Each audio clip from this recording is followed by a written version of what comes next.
I deeply believe that you shouldn't let the truth get in the way of telling a good story. Auden, Great to Andy, meet you. it's great to meet you too. Thank you so much for the time. I really do appreciate it. Happy to Of be here. course. Honestly, Little Lorraine is just amazing, just a wonderful film. Um, Wow. it Thank you. really, it's wonderful. It's spectacular. I mean, I love the performances are great. The story is one I'd never heard. Um, Andy, where did you get it? How did this come to be? This came from a song that a friend of mine wrote from Nova Scotia, Adam Baldwin, and it came to me uh, with the mandate of whether or not I would make a music video for it when his album came out that song was on. Um, and I said, absolutely. I mean, it's absolutely a movie. The first time I heard the song, and when you hear the song, you'll hear what I heard, which was that it is 100% a movie through and through. So I said, I'd love to make the music video. Let's use the music video as a sales tool, pitching tool to show people how it should be a movie. And that was the birth of it. Wow, wow, that's amazing. Um, and Auden, what about you? What was it that drew you to the project? What excited you most? Well, I was introduced to the project via a colleague and who Josh Close who is in the movie, and I got to read the script, and I immediately fell in love with just the world of it, the texture. You could feel it on the page. These salt of the earth, good men, these families, this community. I was so charmed by it, to put it lightly. I was drawn in. I was compelled by the writing in general. Like I couldn't put it down. And then for the character of Emma, she really floored me. I was kind of in awe of what she goes through. Um, Pretty unfathomable what all ends up happening, and I felt so much, yeah, curiosity and compassion and sort of awe of just how she's written. And so yeah, I auditioned and it worked out and we're here. And so yeah, I'm grateful. Well, honestly, and I was thinking of this as I was watching it, like I think this is one of those films where the women characters are as strong as the men. Mm. And I think that it could have gone another way with a film about, men on fishing boats and all this stuff and, you know, smuggling and all these things going on. But the reality is the women characters are just so strong and so focused. I think you do a wonderful job in the role. Thank you. I absolutely felt that, and I'm glad that came across. Yeah, and I would say that um, when I saw Auden's tape, she was 100% the person that was this was it was her part to play, is what I would say. I even actually finished the tape. I think I don't know how much I didn't watch, but I saw what I needed to see, and I was like, yeah, that's Emma. So yeah, very little. So what I'm hearing is she just got through her name, and you're like, that's it, that's it. I'm Auden Thornton. That's it. I Yeah, know who my Emma is. No. yeah, yeah, and yeah, it was a unique scenario too because just the timing of it and everything, and then Josh, who plays Tommy, he just came up to me one day and he said, I have someone I know that I think would be great for Emma. Um, do you want me to get you a tape? And I said, yeah, sure, of course. And yeah, it was such magic. Steve, I'll tell you something else, a little kismet, I think, which is that I'm based in LA now, but at the time I had decided to spend 6 months in Bend, Oregon, house sitting for my sister, taking care of a dog, and taking painting classes, which I'd never done before. And, it's not the theme of the movie, but Emma paints on set. I was painting in multiple scenes. And um, while I was in bed, I was sort of like, am I losing my mind? What are we doing here? Where's the plot? I don't know anyone here. And then, just a few months later, this audition came, and I don't know, it felt like an interesting, just one of those bizarre threads. So coincidence, who knows? Yeah, yeah, absolutely. Yeah, that absolutely brings it together for sure. Um, now, Andy, my understanding is you grew up in the Maritimes. I was wondering how that affected your lens for Uh, telling the story. uh, yes, I did, and um, it's so deeply in me. The Maritimes is it's home for me, and it's my, it's in my DNA, and I just I knew that the feeling for it and what I would capture on camera was um I just knew that being there and with that cast and this story that we would be able to catch this sort of lightning in a bottle aspect of the the feeling of being there and the beauty of it and yeah, I knew that my first movie had to be set there, and I didn't know what the story would be, but it was just sort of very intentional for me that my first film would be set in the Maritimes because of how it feels on camera and the people and knowing that I could capture what I was after. It just made so much sense. Well, I mean, the landscapes are beautiful. The whole area is gorgeous, just to put it mildly. And it really, you get the sense of community in this and how tough this would be for them to have this sort of thing going on within their community as well. Um, Yeah, absolutely. was it hard to get information on something like this? Like from without saying too much, the tag at the end says that there aren't a lot of people telling stories about it. Yeah, and the story we're telling is based on a true story, but we're telling Adam Baldwin's story from his song. So it's really the adaptation of the song, um, which is based loosely on facts. And if you dig deep enough, um, there are some news articles from Maclean's magazine from 1989, 1990, 1991 that sort of touches on the wrapping up of it when the couple people that were arrested, but there is very little information that isn't word of mouth, Hmm. which is what I really love about it because I deeply believe that you shouldn't let the truth get in the way of telling a good story.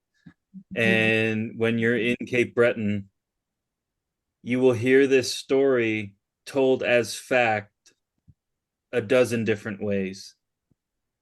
And I think there's nothing better about a story to tell in a movie than that as the background.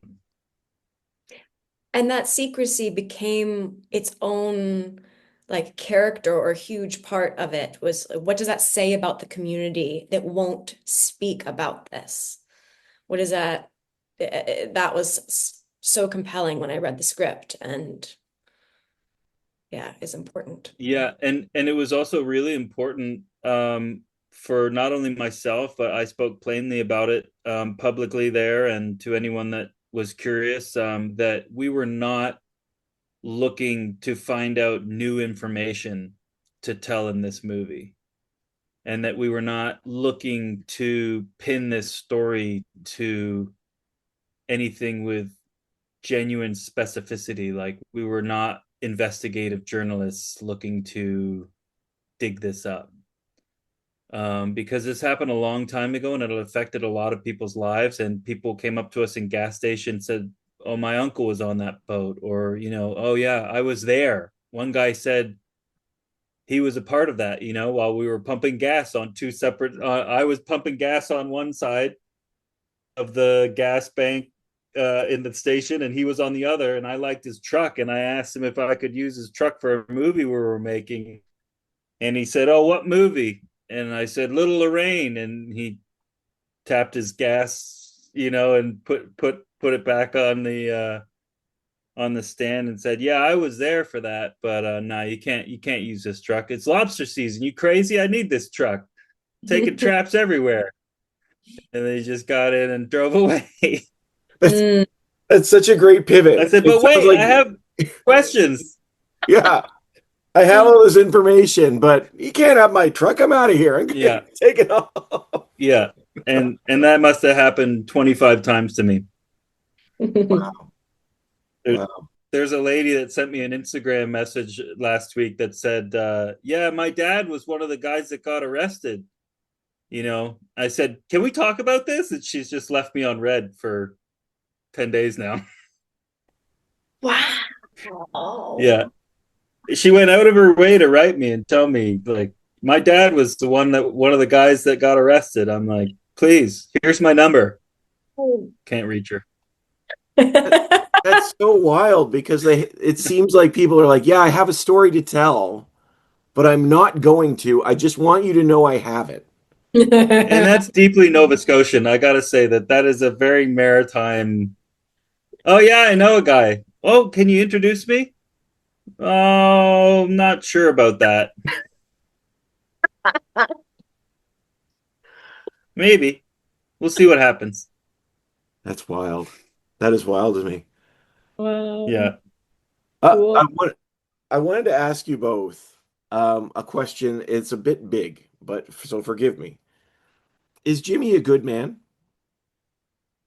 I'll let Auden lead that. Mm. I think Emma thinks he's a great man. A great man.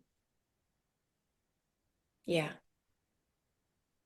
I don't know how Jimmy would answer that or how, other people would answer it or how Andy would answer it. But yeah, I think I love stories that make the reader, the audience say, "Uh-oh, what would I do?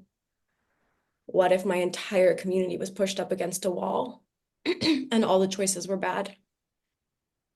What would I do?" And so, yeah, I think that's my answer.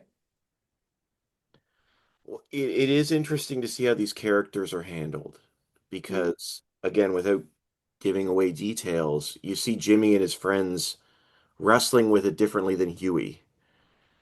And Huey believes he's right, and they're not sure. But they all sort of start off with that same motivation. I think Huey even says, like, I'm preserving I'm preserving the community uh, Mhm. with all of this, and Jimmy especially, it weighs on him though, Mm. um, which is pretty amazing. Um, I just feel like he's haunted throughout the movie from the first scene, you know, whether it's intuition or demons, or we know he struggles with alcoholism. But I think there's a heroism in that struggle as well, and in the moral dilemma. What were you going to say, Andy? No, I was just gonna say that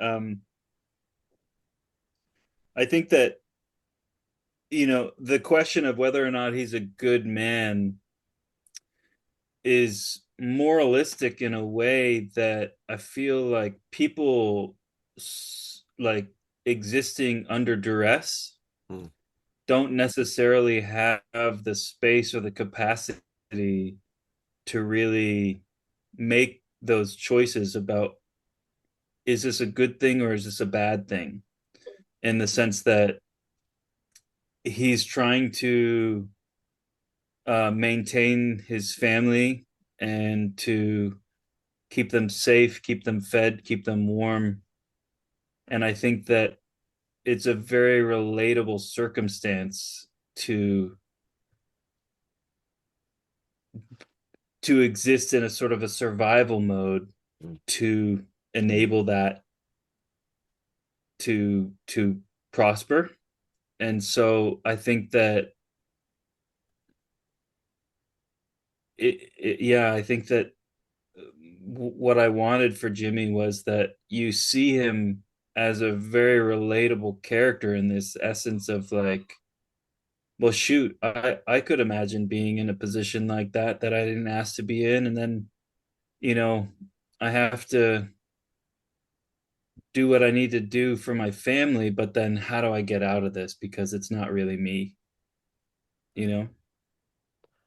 Mm. Well, that is a that I love that you said that there, because, and again, um, this may be a bit broad, but it's said by one of the gentlemen, but by oh sorry, by the priest to one of the gentlemen says, whatever you're wrapped in, it doesn't change who you are. And I wondered if either of you or both of you felt that that was true.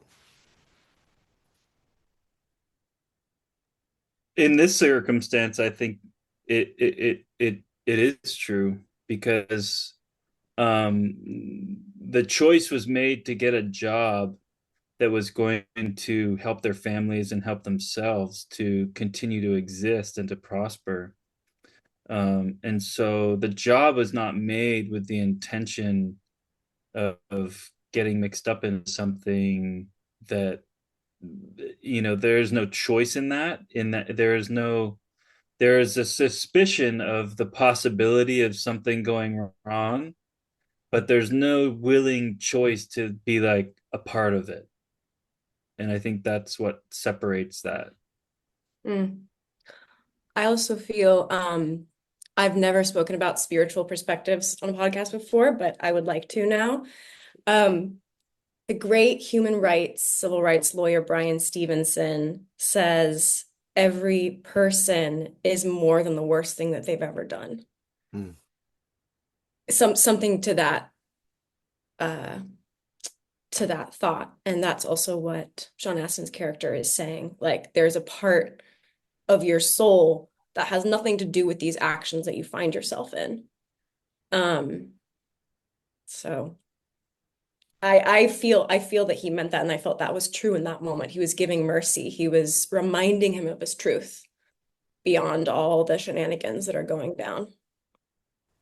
Yeah. Yeah. I I've never heard that quote before, and I think it's utterly remarkable. Mm. Too. Honestly, I think too often we lose that, you know? Um, yeah, it is such a fascinating film, and I love, but this is what I say, I love how the characters are wrestling with this and on deeper levels. It's not just about the score, if you will. You know, this isn't a heist film. This is a character drama, and I think it's just really beautifully executed. Mm. Um, just as we start to wrap, I was wondering for you both, what do you hope people take away from Little Lorraine? I hope they're moved. I think we go to feel things. We go to have big experiences. I think the story is a total ride, um, and a surprising ride. And I hope it brings some compassion. I think that would be the big thing, is just compassion. There's so many communities that go through things like this, and there will be more. Entire communities made redundant, no systems of care to really help, very few transition. And yeah, that would be cool. That's how it left me. So all I can imagine is how it could leave others with that. What about you, Andy? Yeah, I think that in these next couple of years, this story may be more relatable than ever before in the sense of, um, you know, not only just losing your job, but losing your place in things, being part of a system that is dysfunctional or you know, not needing you anymore, and this feeling of being displaced, and this the urgency of needing to find your feet again, is so compelling, and I think that maybe more than ever, now in this sort of battle against AI that we're about to be entering into. Um, but I think that what I want people to be left with most in this is that, first of all, I find this story highly relatable, and it's a maritime story, but it's really for a global audience, which is uh, really special because it's not the circumstance necessarily or the setting that's so relatable. It's the feeling and the experience of the characters, and that's really what I was after. And also, at the end of the day, I want people to be entertained. I love movies, you know. I've been waiting my whole life to make movies, and I've been practicing for a while, and I have some great stories to tell. And at the end of the day, that sense of entertaining an audience is is is truly what I'm after. And I think that if you can relate to a feeling or an understanding in those characters, then that's phenomenal, and I would love that. But I also want to be jarring at times, and I want to be compelling and provoking and thought provoking, or to sort of instill new ideas that make you consider your own place in things. But I also want you to just really enjoy looking at the images. That I think the cinematography is really special, and the costume design and production design. There's some really, really compelling just visual elements in the film that I want to leave an impression, you know? So if you leave the theater, or if you watch the film and you just say, that had a great feeling to it, and I love that story, and I love the way it looked, then I'm happy for that, you know? Um, I am going to have nightmares about being buried alive. I will say that right now. Uh, Yeah. but Yep. honestly, I appreciate the chance to chat with you both. It is such a beautiful film and compelling and entertaining and all of those things. Michael Jordan's for everybody. Uh, Yeah. right? Thank you all so much. I really appreciate it. Thank you, Steve. Great Yes, to meet you, Steve. Look forward to meeting you in person. absolutely. Absolutely. Thanks so much. Okay. We'll see you. Thanks, Thanks for Steve. having us on. Absolutely. Bye bye.